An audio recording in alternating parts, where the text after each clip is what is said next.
All right, let's dive into a really cool physics puzzle. How is it possible to be accelerating when your speed is perfectly, totally constant? I know, it sounds like it shouldn't work, but it's happening every single time you take a turn. Let's get into it.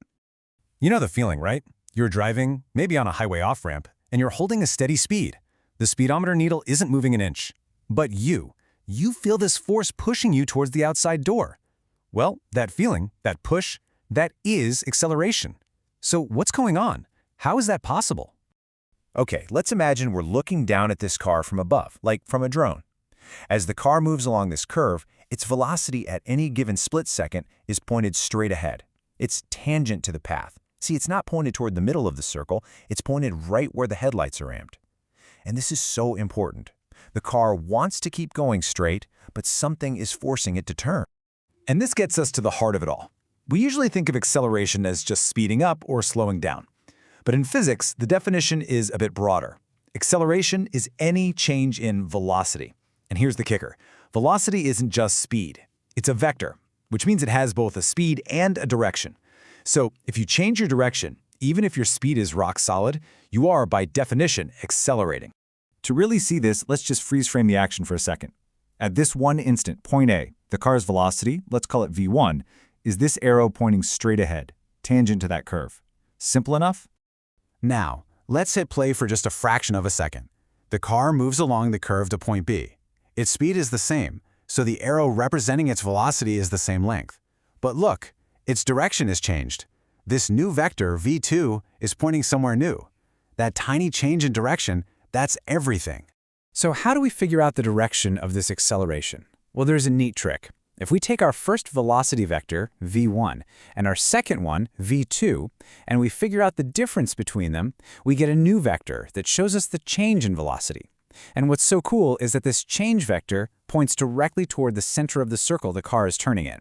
And since acceleration is just that change over time, the acceleration itself must also be pointing toward the center. This center-seeking acceleration has an official name. It's called centripetal acceleration. You'll see it written as A, with a little subscript c. It's literally the acceleration you need to keep anything moving in a circle. It's the physics behind that push you feel in the turning car. So we get the concept, right? Turning is accelerating towards the center. But how much? How do we put a number to it? Well, you guessed it, that's where the formulas come in. So here's the first and maybe most common way to calculate it. The centripetal acceleration, a sub c, equals the object's speed, v, squared, and then divided by the radius of the turn, r. And pay close attention to the fact that the speed is squared. That little detail has a huge effect. And this is exactly why that squared term is such a big deal. Because speed is squared in the formula. If you double your speed, you don't just double the acceleration you feel, you quadruple it. It goes up by a factor of 4. And that's why taking a curve just a little bit faster can feel so much more intense. Now there is another way to figure this out, and it's super useful for things that are just spinning in place, like a wheel or, as we'll see, a centrifuge in a lab. The formula is a sub c equals r times omega squared. Now r is still the radius, but that Greek letter omega stands for angular velocity. Just think of it as the rate of rotation, how fast something is spinning around. So now we have two tools for the same job, basically. If you know how fast something is moving along a path, like a car's speed in meters per second, you're going to use v squared over r. But if you know how fast something is rotating, say in revolutions per minute, then you'll want to grab the other formula, r times omega squared. Okay, that's enough theory. Let's put these formulas to the test with a couple of real-world examples. We'll go from a gentle highway curve to something a little more extreme. Okay, back to our car. Let's say it's moving at 25 meters per second. That's about 56 miles per hour on a big curve with a 500-meter radius. We just plug those numbers into our first formula. The answer we get is an acceleration of 1.25 meters per second squared. To give you some context, that's about 13% of the pull of gravity. You can definitely feel that push. All right, now let's take this same principle and turn the dial all the way up. I mean, way up. In science and medicine, centrifuges spin samples at incredible speeds. They use this massive centripetal acceleration to separate really tiny things out of a liquid, like separating blood cells from plasma. So just how massive are we talking? Well, picture an ultracentrifuge spinning at 75,000 revolutions per minute. Now, before we can even touch our formula, we have to do one absolutely critical thing. We have to convert that RPM into a unit called radians per second.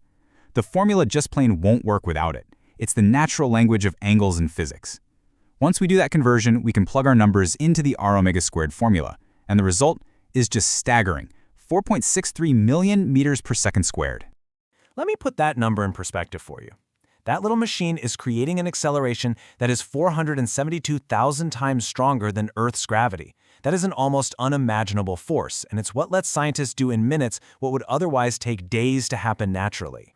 So what we've seen is that this single, pretty simple idea that just changing your direction is a form of acceleration applies to this incredible range of things, from our boring daily commute all the way to the cutting edge of medical science. So let's just recap the big takeaways here. 1. Acceleration isn't just about your speed. It's about any change in your velocity, and that includes your direction. 2. For anything moving in a circle, that acceleration is always pointing right to the center. And 3. We have 2 great formulas to calculate it. This one idea explains so much about the world. And when I say the world, I'm not just talking about Earth. This isn't just for cars and lab equipment. The very same center-seeking principle is what's happening on a cosmic scale. Gravity is the force that provides that constant inward acceleration that keeps the Earth locked in orbit around the Sun, preventing us from just flying off in a straight line into deep space. So the next time you take a turn, or you see a salad spinner going, or maybe you're brave enough to ride a looping roller coaster, you'll know exactly what's going on. You'll understand the physics behind that feeling. So, I'll leave you with this question. Where else do you see this fundamental force shaping the world all around you? Thanks for joining me.